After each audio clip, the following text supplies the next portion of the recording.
तो कहानी शुरू होती है एक ऐसी दुनिया से जिसका नाम है लॉन्ग्यू कॉन्टिनेंट। यहाँ के लोग मार्शल आर्ट में अपनी जिंदगी लगा देते हैं, लेकिन असली पावर का सफ़र आसान नहीं। मिनलू रिल्म, ची रियल रियल्म और प्रोफाउंड मार्शल रियल्म, ये सिर्फ नाम नहीं, ये वो मंजिल हैं जिन्हें पार करके ही एक डिसाइपल, एक सच्चा, एक पावरफुल वॉरियर बनता है। और इन लाखों की वॉरियर्स में से सिर्फ एक ही उस कॉन्टिनेंट की बुलंदियों पर कदम रख सकता है। और हमारी नज़र पड़ती है एक शहंशाह पर, एम्परर जी हुई। लेकिन ये क्या, वो तो बुरी तरह से जख्मी है। अपनों के दिए हुए जख्मों से टूटा हुआ दर्द और गुस्से से भरी हुई आवाज़ में वो अपने ही शागिर्दों से कहता है, तुम लोगों ने मुझे धोखा दिया। और तभी फ्रेम में आते हैं 3 मास्टर, उसके अपने चेले। उनमें से एक गोलू मोलू मास्टर बड़े ही ताने से कहता है, ज़माना बदल चुका है मास्टर, आपका वक्त ख़त्म, अब आपको अपनी एम्परर की कुर्सी छोड़ देनी चाहिए। ये सुनकर एम्परर जी हुई का हंसना वो हंसी नहीं, एक तूफान के आने से पहले की खामोशी है वो। एम्परर जी हुई हंसते हुए कहते हैं, मैं रीइंकार्नेशन एम्परर, मैंने कभी सोचा नहीं था, पूरी जिंदगी सब पर राज किया और धोखा भी खाया तो तुम जैसे एहसान फरामोश लोगों से। बस इतना बोलना ही था कि मास्टर यूनन आग बबूला हो गए। उसने अपनी सेकंड डाउ सोल स्टीलिंग फॉर्मेशन बनाकर एम्परर पर हमला कर दिया।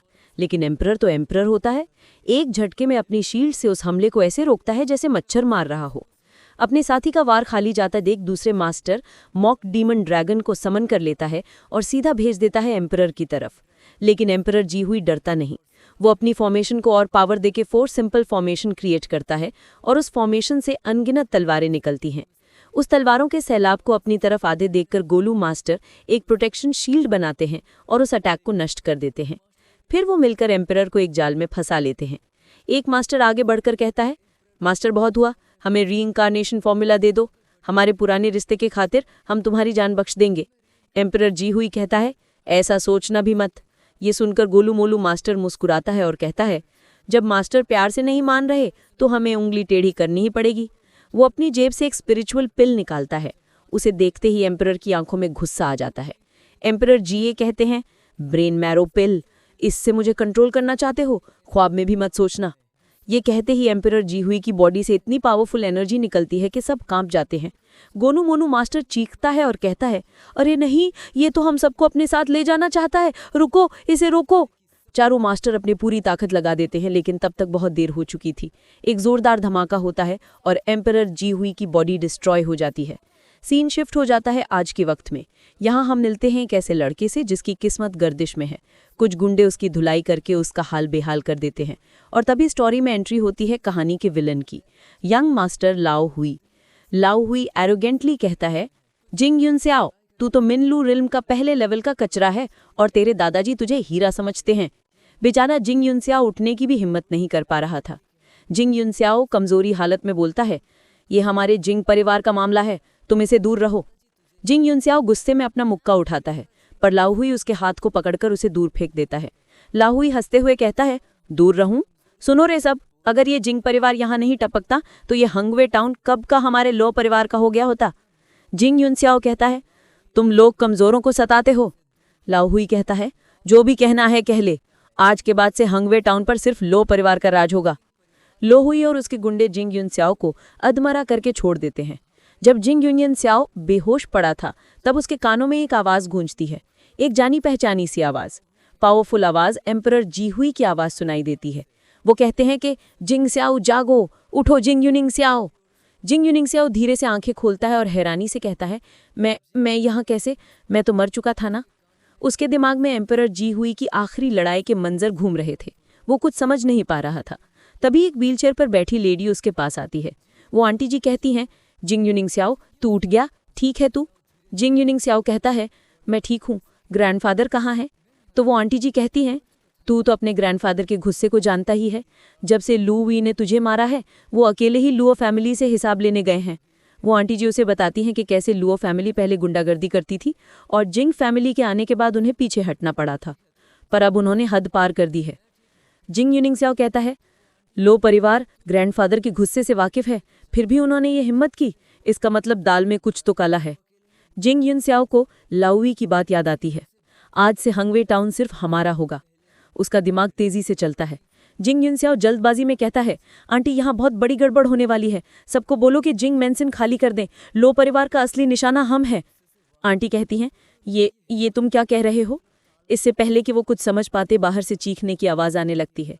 जिंग यूनिंग स्याओ कहता है, उन्होंने ग्रैंडफादर को वहाँ फंसा दिया है ताकि वो यहाँ हम पर हमला कर सके।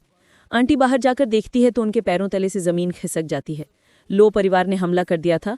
उनके सारे के सारे लोग मारे जा चुके थे। सामने लाओई खड़ा होकर मुस्कुरा रहा था। लाओई कहता है, पहले तुम सबको खत्म करूंगा, फिर उस बुढ़े जिंग यूफेंग की बारी आएगी। जख्मी हालत में जिंग यूनिंग स्याओ बाहर निकलता है। उसे जिंदा देखकर लाओई चौंक जाता है। लाओई कहता है, तू जिंग परिवार का कचड़ा, लगता है पिछली बार हाथ हल्का रह गया था, इस बार नहीं बचेगा तू। लाओई अपने चाबुक से जिंग यूनिंग स्याओ पर वार करता है, लेकिन उसकी आंटी बीच में आ जाती है और जख्मी हो जाती है। ये देखकर जिंग यूनिंग स्याओ की आंखों में खून उतर आता है। जिंग यूनिंग स्याओ चिल्लाते हुए कहता है, मेरी आंटी को हाथ मत लगाना। अचानक जिंग यूनिंग स्याओ के दिमाग में एम्परर जी हुई की यादें तूफान की तरह आने लगती हैं। उसका सिर फटने लगता है। उसके बॉडी से एक अजीब सा पावरफुल ऑरा निकलने लगता है। लाहुई ये सबसे अनजान एक और वार करने के लिए अपना चाबुक उठाता है। लाहुई कहता है, मरना चाहता है ना, ले तेरी ये ख्वाहिश भी मैं पूरी कर देता हूँ। आज वो पूरी ताकत से वार करता है, लेकिन इस बार कुछ ऐसा होता है जिसकी किसी ने कल्पना भी नहीं की थी। जिंग एसियाओ, वही कचड़ा समझा जाने वाला लड़का, उस तेज चाबुक को अपने एक हाथ से रोक लेता है और अगले ही पल तुम एक ही मुक्के में लाउई का थोपड़ा बिगाड़ देता है, उसे धूल चटा देता है। और इसी एक्शन पैक्ड मोड पर ये एपिसोड यहीं खत्म हो जाता है। पिछला एपिसोड जहां खत्म हुआ था, कहानी ठीक वहीं से आग पकड़ती है। जिंग स्याओ के एक ही पंच ने लाउई को धूल चटा दी थी। लाउई की तो हालत पतली हो जाती है। डर के मारे उसका चाबुक उसके हाथ से छूट जाता है।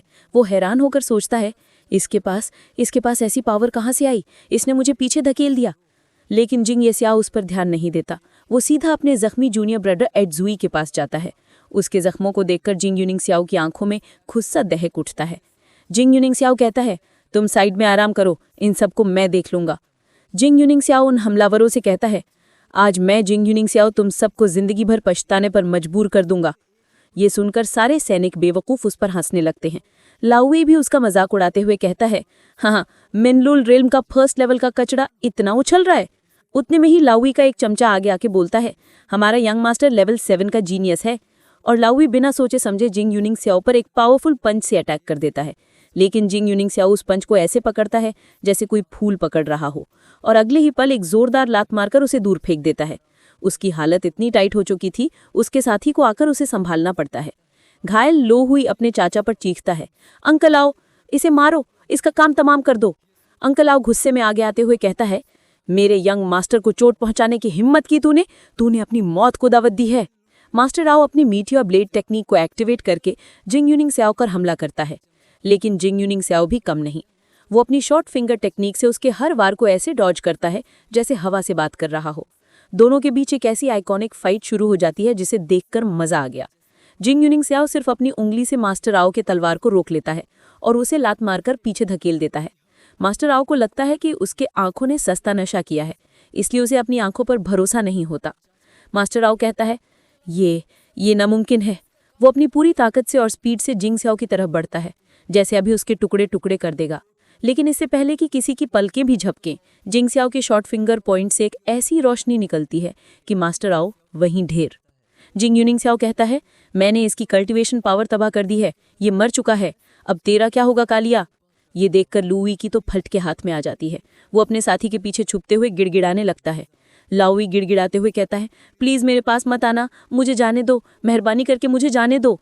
जिंग स्याओ कहता है, जाने दो? जब तुम मेरी आंटी और मेरे भाइयों को मार रहे थे तब तुमने उन्हें जाने दिया था क्या?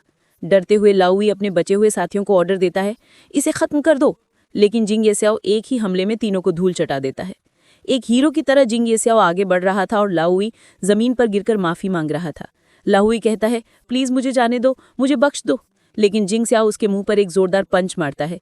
लाउई का दांत टूट जाता है और मुंह से खून आने लगता है। जिंग स्याओ कहता है, बताओ तुम्हारे लो परिवार ने किस मास्टर को बुलाया है जो मेरे ग्रैंडफादर से पंगे लेने की हिम्मत कर रहे हो? लाउई कहता है, मुझे नहीं पता वो कौन है। जिंग यूनिंग स्याओ उसकी गर्दन पर अपनी तलवार रख देता है। लाउई डरते हुए कहता है, मुझे कुछ भी नहीं पता, मैं उनसे मिला तक नहीं, मेरी पीठ पर राखियां चाके उनका शिष्य बनना पड़ा। यंग मास्टर जिंग, मैं सच कह रहा हूँ, मैंने सिर्फ अपने फादर से सुना था कि एक फॉर्मेशन मास्टर है। इतना सुनते ही जिंग यून स्याओ लव हुई को कान से पकड़कर घसीटते हुए अपने आंटी के पास ले जाते हुए कहता है, मैं जाकर ग्रैंडफादर को लेकर आता हूँ, तब तक आप सब अपना ख्याल रखना। आंटी कहती है, तुम भी अपना ख्याल रखना बेटा। यहाँ ये सब हो रहा था तो दूसरी तरफ लू मैंसन में तूफान आया हुआ था। ग्रैंडफादर जिंग यूफिंग अकेले ही लू फैमिली के सैनिकों पर कहर बरसा रहे थे। जिंग यूफिंग सिर की तरह दहाड़ते हुए कहता है, तुम सबकी हिम्मत कैसे हुई मेरे ग्रैंडसन पर हाथ उठाने की? मैं यहाँ सबका हिसाब बराबर करने आया हूँ। तभी एंट्री होती है लू फैमिली के हेड लूबा की। लूबा कहता है, जिंगफिंग, आज तूने मेरे लू परिवार के दरवाजे पर कदम रखा है, जिंदा वापस जाने का सोचना भी मत। उसके एक ऑर्डर पर सारे सैनिक एक साथ जिंग यूफिंग पर हमला कर देते हैं, लेकिन मास्टर जिंग सबको धो डालते हैं। ये देखकर लूबा कहता है, तो इसे स्वॉन क्लास की मार्शल आर्ट्स भी आती है? तुझे क्या लगा मैंने तुझे यहाँ ऐसे ही बुलाया है? मेरे पास बैकअप प्लान नहीं होगा? और तभी पीछे से एक नया खतरनाक चेहरा सामने आता है। लूबा उससे कहता है, आपकी पिछली शर्त हमें मंजूर है, बस अब हमारी मदद कीजिए। मिस्टीरियस मास्टर हंसते हुए कहता है, हाँ लवुआ, अगर तुमने पहले ही हाँ कर दी होती तो तुम्हारे इतने सारे सैनिक बेकार में बलि का बकरा न बनते। जिंग यूफिंग कहता है, आखिर तुम हो कौन और लू फैमिली की मदद क्यों कर रहे हो? वो मिस्टीरियस मास्टर कहता है, क्या तुम मुझे नहीं जानते? अरे मैं हूँ फॉर्मेशन मास्टर गो। और पलक झपकते ही फॉर्मेशन मास्टर खड़े खड़े एक फॉर्मेशन क्रिएट कर देता है। ये देखकर यूफिंग कांप जाता है। मास्टर गो उस फॉर्मेशन को एक्टिवेट करके यूफिंग पर 100 ड्रेन स्पिरिट फॉर्मेशन से हमला कर देता है। बेचारे यूफिंग उसके जाल में फंस जाते हैं और बाहर नहीं निकल पाते। तभी एक सैनिक भागते हुए लूबा के पास आता है और कहता है, यंग मास्टर। लेकिन लूबा उसकी बात सुने बिना यूफिंग पर हंसने लगता है। लूबा ताना मारते हुए कहता है, अरे मैं तो बताना भूल ही गया, जैसे ही तुमने जिंग फैमिली से कदम बाहर रखा मैंने अपने सैनिकों को वहां भेज दिया, तुम्हारे परिवार को जड़ से खत्म करने के लिए। अगर तुम यहाँ से हिले तो वो सब मारे जाएंगे। ये सुनकर यूफिंग को गुस्सा तो बहुत आता है, लेकिन वो मजबूर थे। सैनिक बार बार यंग मास्टर के बारे में बताने की कोशिश करता है, पर लूबा उसे लात मारकर दूर फेंक देता है। लूबा हंस रहा था, यूफिंग गुस्से में थे, उन्हें लगा खेल खत्म। लेकिन उन्हें नहीं पता था कि असली हीरो की एंट्री तो अभी बाकी थी। और तभी धमाका दरवाजा तोड़कर एंट्री होती है अपने हीरो जिंग युन स्याओ की, और उसके हाथ में गले से पकड़ा हुआ घसीटता हुआ लाओ हुई। सबकी आंखें फटी की फटी रह जाती हैं। जिंग युन स्याओ लूबा की तरफ देखकर कहता है, हद से ज्यादा खुश होना बहुत बुरी बात है। ओ हाँ, मैं तो भूल ही गया, विलेंस लोग तो हद से ज्यादा पहले ही खुश हो जाते हैं। खेल तो अब शुरू हुआ है। और इसी धमाकेदार मोड़ कर ये एपिसोड यहीं खत्म हो जाता है। मिलते हैं नेक्स्ट एपिसोड में, तब तक के लिए tata bye bye goodbye. क्या पिछले एपिसोड में हीरो की एंट्री तो हो गई थी, अब देखते हैं उसके आगे का धमाका। जिंग युन स्याओ लव हुई को कान से पकड़कर मैदान जंग में खड़ा था। ये देखकर लूबा की हवा टाइट हो जाती है और वो मास्टर गो से कहता है, थोड़ी देर रुक जाओ, लेकिन उस फॉर्मेशन को नहीं हटाता जिसमें ग्रैंडफादर फंसे थे। लूबा धमकी देते हुए कहता है, जिंग स्याओ, अगर तुम अपने ग्रैंडफादर को जिंदा देखना चाहते हो तो जल्दी से मेरे बेटे को छोड़ दो। लाओहुई की हालत इतनी खराब थी कि वो अपने बाप को पुकारने की कोशिश करता है, लेकिन जिंग स्याओ उसके पीठ पर पैर रखकर उसे दबा देता है। जिंग स्याओ अपने दद्दू से कहता है, आप मेरी फिक्र मत करें। लूबा कहता है, मेरे बेटे को छोड़ दो, मैं तुम दोनों को सही सलामत जाने दूंगा। और तभी एक सैनिक सोचता है, क्यों ना पीछे से हमला करके हीरो बन जाऊं।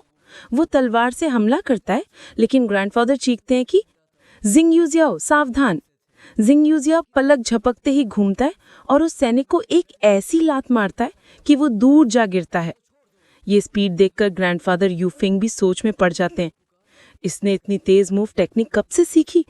जिंग यूजिया लूबा से कहता है, तो तुम अपनी जबान के पक्के नहीं हो। ये कहकर वो लाओहुई को सीढ़ियों से नीचे फेंक देता है। वो बुरी तरह जख्मी हो जाता है। ये देखकर लूबा आग बबूला हो जाता है। लूबा गुस्से से कहता है, जिंग स्याओ, मैं तुझे तड़पा तड़पा कर मारूंगा। जिंग युन स्याओ हंसते हुए कहता है, सिर्फ तुम में इतना दम है? तुम तो यहाँ इस बेकार से फॉर्मेशन मास्टर के भरोसे खड़े हो।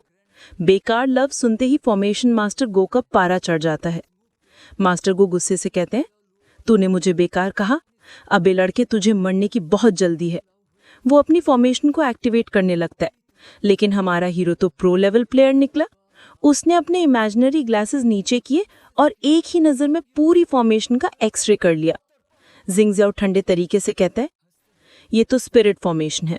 अगर मुझे ठीक से याद है तो इस लेवल की फॉर्मेशन को शुरू करने के लिए फॉर्मेशन पिलर्स की ज़रूरत पड़ती है। और सच में ज़मीन से फॉर्मेशन के पिलर्स ऊपर आने लगते हैं। जिंगजियाओ सोचता है, इतनी कमाल की फॉर्मेशन को बर्बाद करने का अफसोस तो होगा, क्यों ना इसे इस्तेमाल कर लिया जाए। उधर मास्टर गो अपनी 100 ड्रेन फॉर्मेशन को क्रिएट करके लूबा से कहते हैं, जाओ और इसकी जान ले लो। लूबा तलवारों की बारिश के साथ आगे बढ़ता है, लेकिन हमारे हीरो ने भी हाथों में मेहंदी नहीं लगाई थी।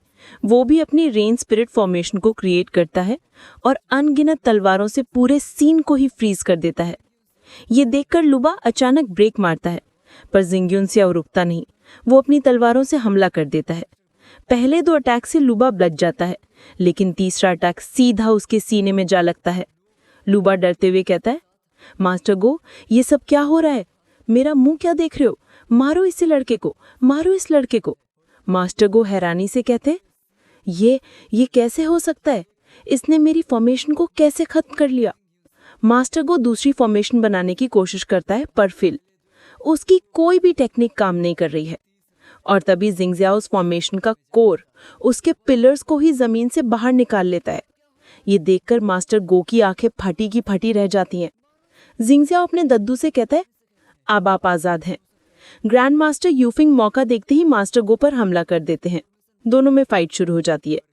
जिंगयुजिया मास्टर गो से कहता है, तेरा फॉर्मेशन पिलर अब मेरे कब्जे में है, चुपचाप हार मान ले। लेकिन मास्टर गो हंसने लगता है। हाँ, वो ब्लड सैक्रिफाइस करके एक नई खतरनाक फॉर्मेशन क्रिएट करता है। उसकी बॉडी से लाल रंग का ऑरा निकलने लगता है। मास्टर गो कहता है, मेरी फ्लेम स्पिरिट फॉर्मेशन को तोड़कर दिखा। जिंगजियाओ कहता है, जिद्दी कहीं के तू नहीं सुधरेगा, अब देख मैं क्या करता हूँ। और फिर क्या था, जिंगयुजियाओ उसकी फॉर्मेशन को तोड़कर उसी के फॉर्मेशन से उसी को हमला कर देता है और उसका काम तमाम कर देता है। उधर मास्टर यूफिंग अपने तलवार लोबा की गर्दन पर रख देते हैं, लेकिन लोबा डरता नहीं, उल्टा हंसने लगता है। हाँ, तुम लोग अब गए काम से। मास्टर गो ब्लैक ड्रैगन फोर्ट्रेस के फॉर्मेशन मास्टर हैं। अगर वो मरे तो तुम लोग ब्लैक ड्रैगन फोर्ट्रेस के हमले के लिए तैयार रहना। वो तुम्हारे पूरे जिंग फैमिली का सफाया कर देंगे। ये कहना ही था कि यूफेंग ने उसका ही चैप्टर क्लोज कर दिया हमेशा हमेशा के लिए। ग्रैंडफादर जिंग हसियाओ को बताते हैं कि ब्लैक ड्रैगन फोर्ट्रेस डाकुओं का एक बहुत बड़ा अड्डा है। वो उससे उसकी नई शक्तियों के बारे में पूछते हैं, तुमने ये फॉर्मेशन आर्ट कब सीखा? लेकिन इससे पहले जिंगयुनसियाओ कुछ कह पाता वो बेहोश होकर गिर जाता है। सीन शिफ्ट होता है जिंगयुनसियाओ के रूम में। डॉक्टर बताता है कि उसे कोई खतरा नहीं, बस नई पावर्स की वजह से वो बेहोश हो गया है। आंटी और ग्रैंडफादर उसकी अजीब शक्तियां और ब्लैक ड्रैगन फोर्ट्रेस के बारे में बात करते हैं। उन्हें पता चलता है कि ब्लैक ड्रैगन फोर्ट्रेस का चीफ मार्शल रियल्फ की 6th लेवल का मास्टर है। जिंग फैमिली उनका मुकाबला नहीं कर सकती। ग्रैंडफादर कहते हैं 3 से 5 दिनों के अंदर वो हमें ढूंढते हुए यहाँ आ जाएंगे। जिंगयान, तुम फैमिली के जूनियर्स को लेकर आज रात ही यहाँ से निकल जाओ। जिंगयान कहता है, आप हमारे साथ नहीं चलेंगे क्या? ग्रैंडफादर कहते हैं, मैं नहीं आ सकता। अगर हम सब साथ में निकले तो पकड़े जाएंगे। हम बड़े यहाँ रहकर उन्हें रोकेंगे। मेरी ये बुढ़ी हड्डी अगर मेरे खानदान के लिए कुछ कर सके तो मेरी जिंदगी बेकार नहीं जाएगी। जिंगयुनसियाओ का टैलेंट कमाल का है, मैं उसे तुम्हारे हवाले करता हूँ। और इस इमोशनल सीन के साथ ये पार्ट यहीं खत्म हो जाता है। मिलते हैं अगली वीडियो में। एपिसोड 4 की शुरुआत होती है खूबसूरत नई जगह से। दोस्तों, आज से हम जिंगयुनसियाओ को सिर्फ युनसियाओ ही बुलाएंगे। तो कहानी में आगे बढ़ते हैं। युनसियाओ को होश आता है, उसके सामने उसका भाई एक्सो खड़ा था। एक्सो कहता है, भाई युनसियाओ, आखिरकार तुझे होश आ ही गया। युनसियाओ कहते हैं, हम हैं कहाँ? एक्सो कहता है, ये रेडलिफ टाउन के पीछे 10,000 डीमन माउंटेन है। कल रात माँ ने सभी यंग डिसाइपल्स को यहाँ भेज दिया। एक्सो हंसियाओ को एक बोतल देता है जिसमें 10 पे युआन पिल्स थी। ये ग्रैंडफादर ने आपके लिए छोड़ी हैं ताकि आप जल्दी से ठीक हो जाओ।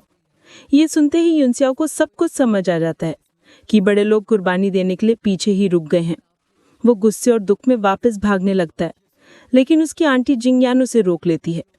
युनसियाओ दुख भरी आवाज में कहता है, आप लोग ग्रैंडफादर की कुर्बानी देकर अकेले जीना चाहते हैं? आंटी जिंगयान कहती है, युनस्याओ, तुम जिंग फैमिली की आखिरी उम्मीद हो। अगर तुम इस बेइज्जती को सह नहीं सकते तो जल्दी से स्ट्रांग बनो और उसका बदला लो। ये बात युनस्याओ के दिल में लग जाती है और वो वहीं प्रैक्टिस करने लग जाता है। पूरी रात जब सब सो रहे थे, युनस्याओ का जुनून जाग रहा था और सुबह तक वो 10 की 10 पिल्स खाकर 9th level of pulse condensation and realm तक ब्रेक थ्रू कर लेता है।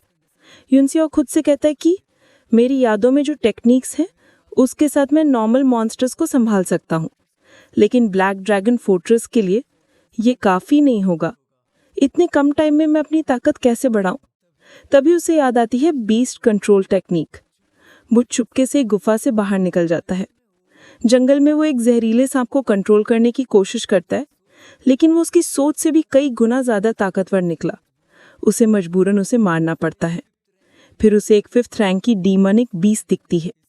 हांजियाओ कहता है, इसे काबू करना तो नामुमकिन है, भला इसी में है कि मैं यहाँ से निकल जाऊं। जैसे ही वो जाने लगता है, आसमान से एक फ्लाइंग स्वॉर्ड आती है और उस डीमनिक बीस्ट से लड़ने लगता है। दोनों के बीच एक हेवनली स्पिरिट अर्थ फ्रूट के लिए घमासान युद्ध छिड़ जाती है। हांजियाओ कहता है, अगर मैंने ये फ्रूट हासिल कर लिया तो मेरी ताकत बहुत ज़्यादा बढ़ जाएगी और हमारा हीरो तो मौके पर मारने में एक्सपर्ट है ही। जैसे ही वो बीस्ट उस स्वॉर्ड को तोड़ने वाली ही थी, युनस्याओ बीस्ट पर हमला करके उस स्वॉर्ड को बचा लेता है और अगले पल बूम, एक ही मुक्के में उस पावरफुल बीस्ट को ढेर कर देता है। भाई, अपने हीरो के लिए सब कुछ पॉसिबल है। वो झट से उस फ्रूट को उठा लेता है, लेकिन तभी वो स्वॉर्ड उसके पीछे आ खड़ी थी और तभी हमें पता चलता है कि स्वॉर्ड तो बोलता भी है, वो भी लड़की की वॉइस। तो वो स्वॉर्ड लड़की की वॉइस में कहती है कि लड़के कहाँ से आए है तू, जल्दी से मेरे हेवन स्पिरिट अर्थ फ्रूट वापस कर। युनस्याओ को समझ आ जाता है कि इस स्वॉर्ड का कोई मालिक नहीं है। युनस्याओ अपने आप से कहता है कि अगर इसकी मदद मिल जाए तो मैं शायद ब्लैक ड्रैगन फोर्ट्रेस को हरा सकता हूँ। युनस्याओ स्वॉर्ड से कहता है कि सीनियर, मैं आपसे एक रिक्वेस्ट करना चाहता हूँ कि काम होने के बाद मैं आपको स्पिरिट मेडिसिन दूंगा। स्वॉर्ड कहती है कि मुझे कोई इंटरेस्ट नहीं, चल मुझे सोने के लिए जगह ढूंढनी है। स्वॉर्ड जाने लगती है, पर युनस्याओ पीछे से आवाज देता है कि सीनियर मेरी बात तो सुनो, और जंप करके उसे पकड़ लेता है। जैसे ही वो हाथ लगाता है, उसके सामने एक खूबसूरत लड़की विंगसियान नजर आती है। स्वॉर्ड गुस्से में लाल हो जाती है। स्वॉर्ड कहती है कि अरे क्या चिपकू लड़का है तू, छिचोरे कहीं के, छोड़ो मुझे। इतना नहीं पता लड़का लड़की एक दूसरे को नहीं छू सकते, छोड़ो। युनस्याओ हैरानी से कहता है कि तुम तो एक फ्लाइंग स्वॉर्ड हो ना। स्वॉर्ड कहती है, कैसे सीनियर, मैं तो सिर्फ 17 साल की हूँ, तो मुझे छोड़ रहे हो कि नहीं? इसके आगे देखने के लिए हमें सब्सक्राइब करें और डिस्क्रिप्शन में